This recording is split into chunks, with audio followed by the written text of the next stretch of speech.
Swine flu గురించి ఆందోళన పడకండి. తగిన జాగ్రత్తలు తీసుకుంటే వ్యాధి తీవ్రత తగ్గుతుంది. వ్యక్తిగత పరిశుభ్రతతో పాటు పరిసరాల పరిశుభ్రత పాటించండి. చేతులు పరిశుభ్రంగా ఉంచుకోండి. దగ్గినా తుమ్మినా కర్చీఫ్ అడ్డు పెట్టుకోండి. మాస్కులు ధరించండి. వ్యాధి లక్షణాలు లేకుండా టీకాలు తీసుకోరాదు. తీవ్రమైన జలుబు, దగ్గు, నొప్పులు ఉంటే సత్వరమే డాక్టర్లను సంప్రదించండి. చిన్నపిల్లలకు, వృద్ధులకు, గర్భిణీ స్త్రీలకు ఈ వ్యాధి సోకే అవకాశం ఎక్కువ కనుక తగిన జాగ్రత్తలు తీసుకోవాలి.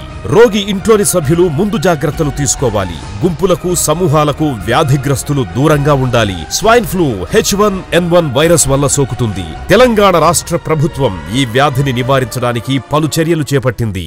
దగ్గు, జలుబు, తీవ్రమైన ఒంటి నొప్పులు 3 కలగలిసి ఉన్నప్పుడు వెంటనే డాక్టర్ని సంప్రదించండి. ఈ స్వైన్ ఫ్లూను ఆరోగ్యశ్రీ పరిధిలోకి తేవడం జరిగింది. రోగులకు ప్రత్యేక వార్డుల్లో ఉచితంగా చికిత్స, తగినన్ని మందులు, టీకాలు ప్రభుత్వ ఆసుపత్రుల్లో లభ్యం. భయపడకండి. పరిశుభ్రత పాటించి స్వైన్ ఫ్లూని అరికట్టండి.